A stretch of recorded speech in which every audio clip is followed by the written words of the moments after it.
Bandang alas 12 ng hating gabi nang mawalan ng kuryente sa buong barangay.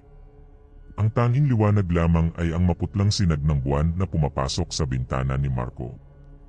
Mag-isa lang siya sa lumang bahay ng kanyang yumaong lola. Doon muna siya tumuloy habang inaayos ang pagbebenta ng lupa. Maraming beses na siyang binalaan ng mga kapitbahay. Huwag na huwag mong bubuksan ang pinto kapag may kumatok pagsapit ng hating gabi. Ngumiti lamang siya. Hindi siya naniniwala sa mga pamahiin. Habang nagbabasa ng lumang diary ng kanyang lola, biglang may 3 marahang katok. Napatingin siya sa pinto. Wala namang magbibisita sa ganitong oras. Lumapit siya sa bintana. Walang tao.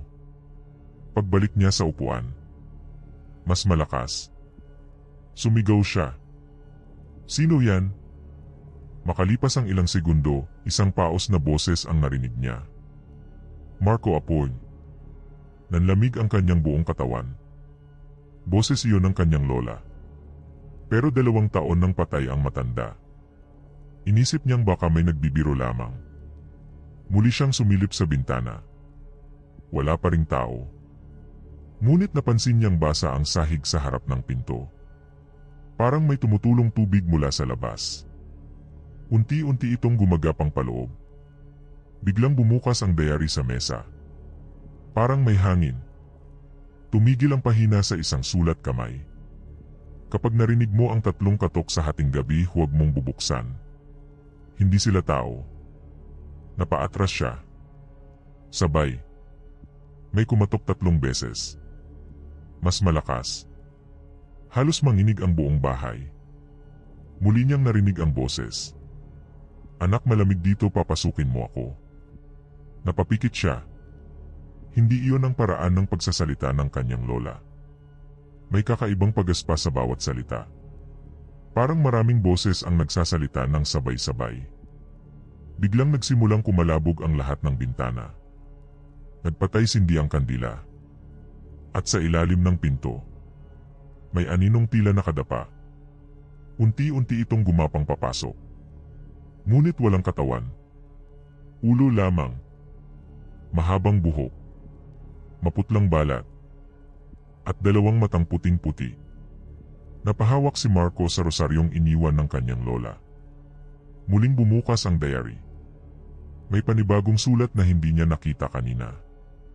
Huwag kang sasagot. Ngunit huli na. Nasabi na niya ang, "Sino yan?" Biglang tumawa ang nasa labas. Isang tawang hindi kayang gawin ng tao. Mahina. Pagkatapos ay lumalim.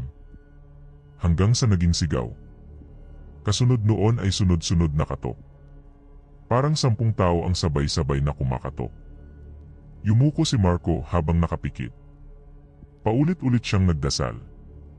Makalipas ang ilang minuto, tumigil ang lahat. Tahimik. Napakatahimik. Lumipas ang halos 5 minuto. Wala nang katok. Wala nang boses. Nang magbukang liwayway, binuksan niya ang pinto.